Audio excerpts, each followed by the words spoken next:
नमस्कार. चंद्र राशीप्रमाणे कुंभ राशींच्या व्यक्तींना जून 2025 या महिन्यासाठी मी आता मार्गदर्शन करणार आहे.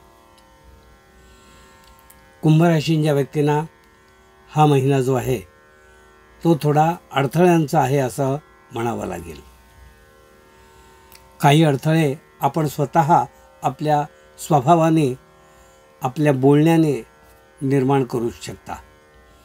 तर आपल्याला हे जर माहिती असेल तर या गोष्टी टाळण्याकडे तुम्ही विशेष लक्ष द्या. कारण आपण स्वतःच जर कुठे चुकत असू तर आपण लोकांना दोष देण्यात काय अर्थ आहे. म्हणून काही चुका या तुम्हीच टाळायच्या. विशेषतः उतावळेपणा, लगेच व्यक्त होण्याचे आपली जी स्वभावातली एक म्हणूया आपण असं एक पणा आहे, आपला स्वभाव आहे, त्या स्वभावामध्ये थोडेसे आपल्याला कंट्रोल करावा लागेल. त्याचप्रमाणे आपल्या रागावर थोडं नियंत्रण ठेवायला लागेल. नाहीतर असे विविध कटुतेचे आणि वादविवादाचे प्रसंग आपल्यावर निर्माण होतील.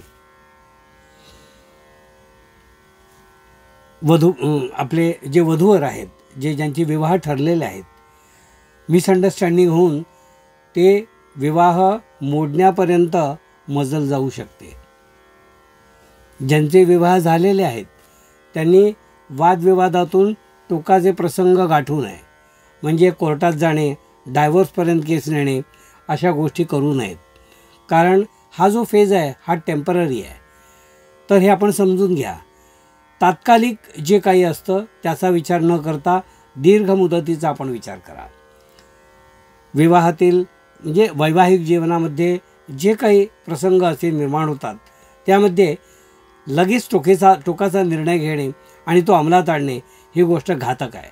ती ही गोष्ट करू नका असा मुद्दाम सल्ला मी या ठिकाणी तुम्हाला देतो आहे. ज्यांचे विवाह रेंगाळत आहेत, म्हणजे अनेक वर्षापासून, 3 वर्षापासून, 4 वर्षापासून मैत्री आहे, तर ती तुटण्याची शक्यता दिसून येते. तर आपले संबंध, नातेसंबंध जपून ठेवा. जे आपलं असोसिएशन तुमचं आहे 3-4 वर्षाचं, ते नीट एखाद्या प्रसंगाने तोडू नका असाच सल्ला मी या ठिकाणी तुम्हाला देतो आहे. म्हणजे गैरसमज टाळा आणि ते होऊ देऊ नका. कुंभ राशींच्या व्यक्तींना ही भीती या महिन्यात खूप मोठी दिसते. म्हणजे आपल्या मानसिक अवस्थेतून जाताना आपण काहीतरी संबंध तोडणे, माणसं तोडणे असं दिसून येते. कुटुंबासुद्धा तसंच.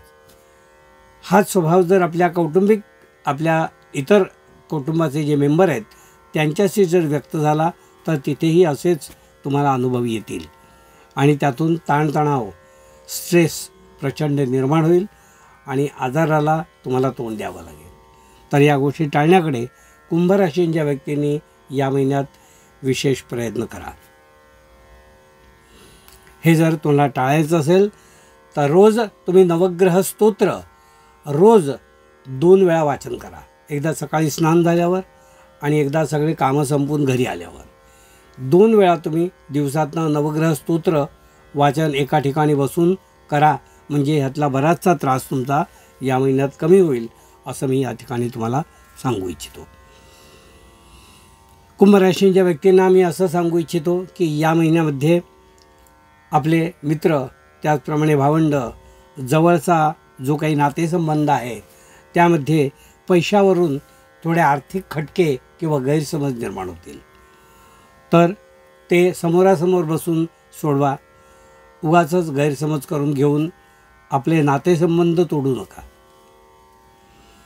कुंभ राशींच्या व्यक्तींना मी असं सांगू इच्छितो, आपले वरिष्ठ जे आहेत ते नोकरीमध्ये त्यांना बढतीसाठी आणि अपेक्षित त्यांना जे यश मिळतं आहे ते यशाचं आपल्या उत्कर्षामध्ये परिवर्तन होण्यासाठी आपले वरिष्ठ आपल्याला या महिन्यात साथ देतील. म्हणजे कुंभ व्यक्तीचे जे नोकरी करणारे व्यक्ती आहेत त्यांना आपल्या वरिष्ठांची साथ या महिन्यात लाभेल आणि जी वरिष्ठांची साथ लाभणार आहे तुम्हाला त्याचा तुम्ही योग्य फायदा करून घ्या. कारण काही प्रलंबित असलेली आपलं प्रमोशन वगैरे आहे ती साध्य करून घ्या.